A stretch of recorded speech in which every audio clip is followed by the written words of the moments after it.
Creating series object. Series object के अंदर हमने सबसे पहले तो पांडास लाइब्रेरी सीरीज का यूज करना है अगर मुझे सीरीज ऑब्जेक्ट बनाना है तो, ठीक है। You should include import pandas and numpy modules with import state. अब आप ये वही चीज है, इम्पोर्ट पांडास और numpy मॉड्यूल्स आप इम्पोर्ट स्टेटमेंट से करेंगे और पांडास लाइब्रेरी सीरीज फंक्शन का यूज करेंगे। First is creating an empty series object using just a series function with no parameter। देखेंगे ये जो पैरेंथेसिस, ये एक सिंटेक्स है सीरीज ऑब्जेक्ट का, कैसे सीरीज ऑब्जेक्ट क्रिएट होता है। तो series object is equal to pandas dot series empty parenthesis यहाँ पे, और this series object is empty and has no values and having default data type which is float 64। हमेशा याद रखना कि सीरीज के अंदर अगर आप कोई वैल्यू नहीं इंसर्ट कर रहे हो, सीरीज का ऑब्जेक्ट ऐसे ही एम्प्टी पैरेंथेसिस की तरह आपने दे रखा है, तो उसकी डाटा टाइप जो होता है वो बाय डिफॉल्ट फ्लोट 64 होता है। क्या होता है? फ्लोट 64 होता है। Next second thing is creating a non empty series object use कर रखे हैं हमने।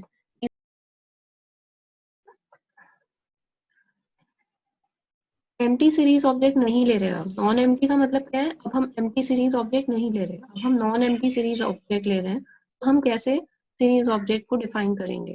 तो series object is equal to pd dot series data comma index is equal to idx. जब हमें नॉन एम्प्टी सीरीज ऑब्जेक्ट बनाना होता है, नॉन एम्प्टी सीरीज ऑब्जेक्ट मतलब जिसमें डाटा वैल्यूज होंगी, ऐसे सीरीज ऑब्जेक्ट। अब डाटा वैल्यूज कौन सी थी, मैंने आपको पहले भी बताया था कि आपके पास दो चीजें होती हैं सीरीज के अंदर, एक डाटा वैल्यूज होती हैं और एक इंडेक्स वैल्यूज होती हैं। इंडेक्स वैल्यूज में आपकी नंबर्स, स्ट्रिंग्स और करेक्टर्स कुछ भी आ सकता है। डाटा के अंदर आप कुछ भी डाल सकते हो, लाइक यहाँ पे आपने नंबर्स डाल रखे हैं तो आप इसकी जगह स्ट्रिंग्स भी डाल सकते हो। नॉन एम्प्टी सीरीज ऑब्जेक्ट जब हम कर रहे थे तो हमने यहाँ पर सिंटेक्स उसका क्या होता है, series object is equal to pd dot series data and index I is equal to idx. यहाँ पे जो index is equal to idx है वो ऑप्शनल है, आप अगर इसको देना चाहो तो दे सकते हो और नहीं देना चाहो तो आप नहीं भी दे सकते हो। फिर इंडेक्स जो है वो ऑप्शनल है आपका।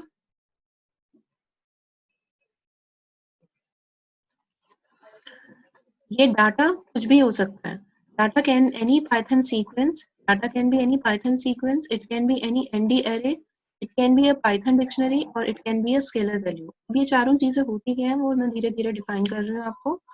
सबसे पहले आता है specifying data as a Python sequence.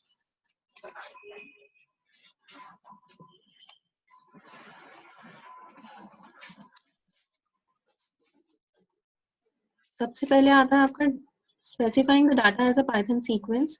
Series object is equal to series any Python sequence. यहाँ पे मैंने देखो इंडेक्स वैल्यूज का यूज नहीं कर रखा है, अभी मैं इंडेक्स वैल्यूज को लेके नहीं चल रही हूँ, अभी मैं सिर्फ डाटा वैल्यूज लेके चल रही हूँ। इसको मैं अभी कंसीडर नहीं कर रही हूँ फॉर द टाइम बीइंग, बाद में करूंगी, ठीक है। अभी हम डाटा की बात करेंगे, ठीक है। नेक्स्ट इज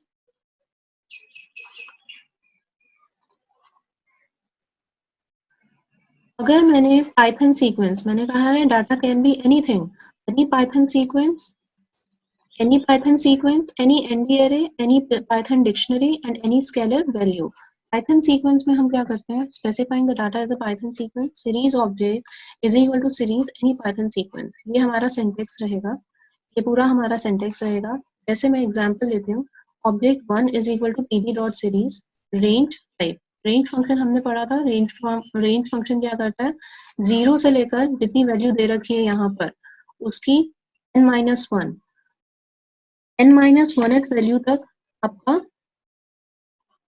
सीक्वेंस में वैल्यू इंसर्ट कर देता है, ठीक है।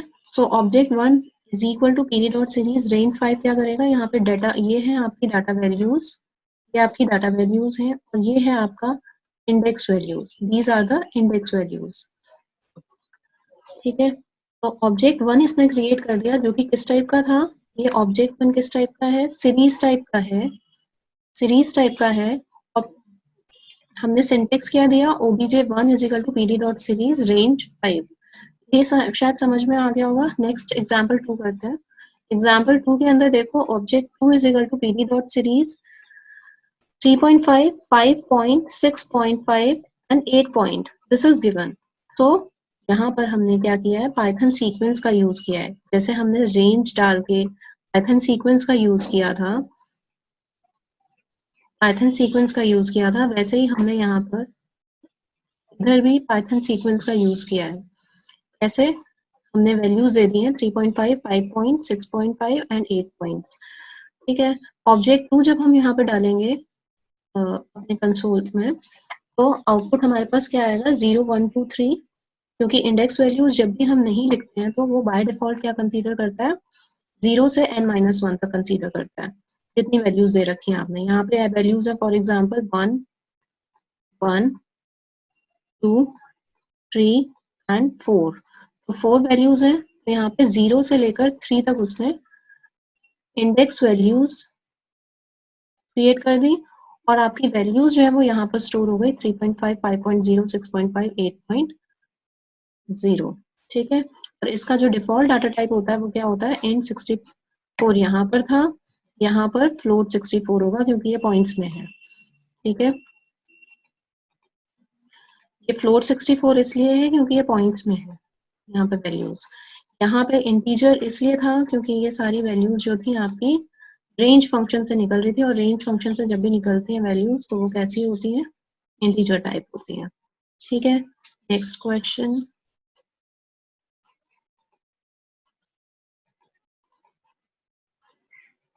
नेक्स्ट करते हैं. Specify data as an ND array. अब मैंने आपको ऊपर बताया था कि डाटा कुछ भी हो सकता है. Any Python sequence, any ND array, any Python dictionary and any scalar value. उसका मैं पार्ट बता रही हूँ एनडी एरे का. एन एनडी एरे, अगर मैं एरे भी nth डायमेंशनल एरे लेती हूँ तो उसको कैसे मैं सीरीज के अंदर कैसे सीरीज ऑब्जेक्ट क्रिएट कर सकती हूँ. तो सीरीज ऑब्जेक्ट क्रिएट करने के लिए यहाँ पर मैं लेती हूँ nba1. एक सीरीज ऑब्जेक्ट मैंने लिया है जिसमें np.arrange फंक्शन आपको पता है, याद है आपको अरेंज फंक्शन. अरेंज फंक्शन क्या करता था, इसकी यहाँ पे स्टार्टिंग वैल्यू होती थी, एंडिंग वैल्यू होती थी, और ये स्टेप्स को डिफाइन करता था. ठीक है. तो ये लिख भी देती हूँ. स्टार्टिंग वैल्यू होती थी, start value, and value and step value, यही होती थी अरेंज में. ठीक है. तो यहाँ पे इसने क्या किया है, यहाँ पे इसने देखो nba1 np.arrange 3, 313 और 3.5 ये वैल्यूज ले रखी हैं. 3 प्लस 3.5 6.5, 6.5 प्लस 3.5 10, n प्लस 3.5 13.5. लेकिन यहाँ पे एंड जो है वो हमारा 13 है, तो इसलिए वो 13.5 को कंसीडर ही नहीं करेगा. इसलिए हमारे पास 3 वैल्यूज आ गई यहाँ पर. कौन कौन सी वैल्यूज है वो, ये हमारी वैल्यूज हैं 0, 1, 2 इंडेक्स के साथ, 3, 6.5, 10, और इसका डिफॉल्ट डाटा टाइप हमारा फ्लोट 64 है. ठीक है. नेक्स्ट करते हैं.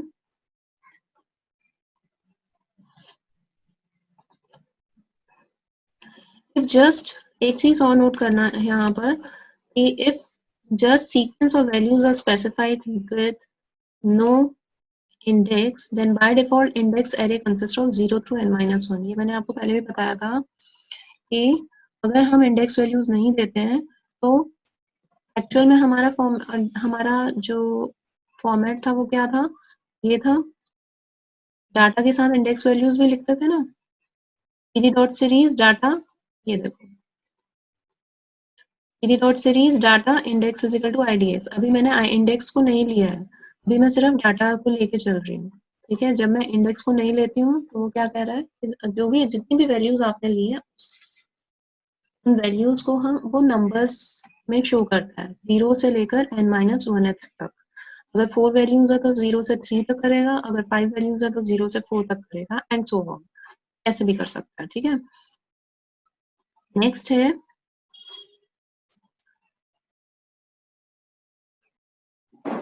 Specify data as a Python dictionary.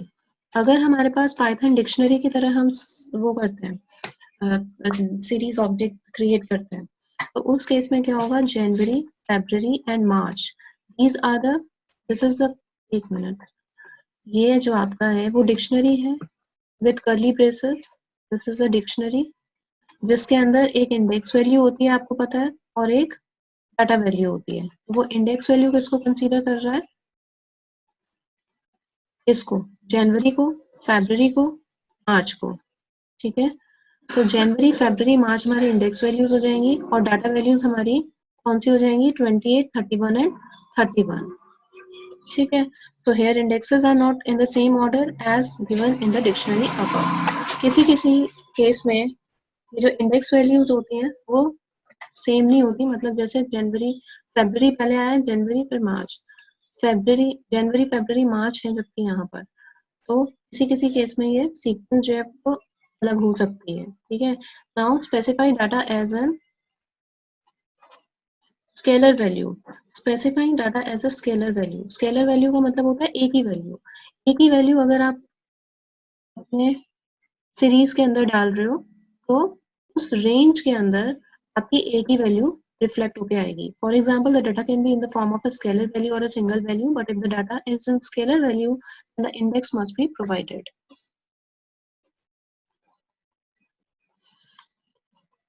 The data can be in the form of a scalar value, single value, but if the data is scalar value, then index must be provided. Index आपका provided होगा अगर आप scalar value डाल रहे हो तो।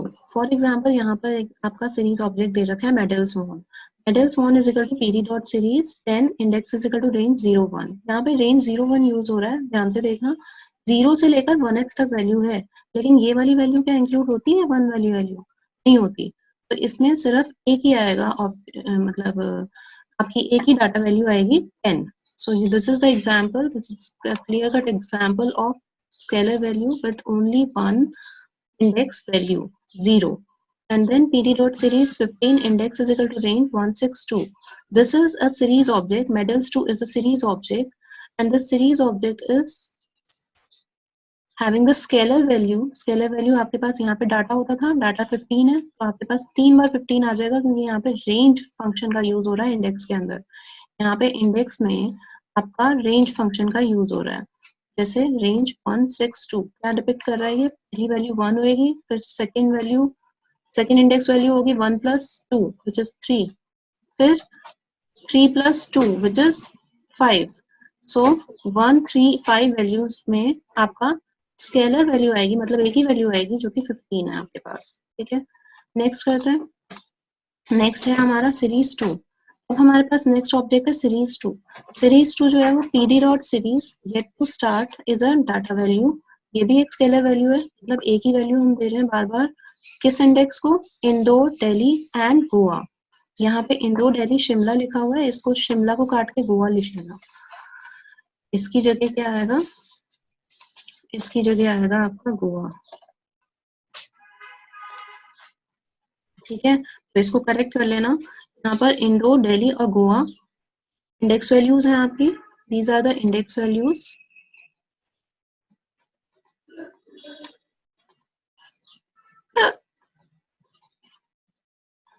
these are the index values and yet to start is a scalar value which you have given। और data type यहाँ पे कौन सा है, ऑब्जेक्ट टाइप का डाटा टाइप है, ठीक है। यहाँ पर डाटा टाइप क्या था, इन 64 था, यहाँ पे भी डाटा टाइप क्या था, इन 64 था।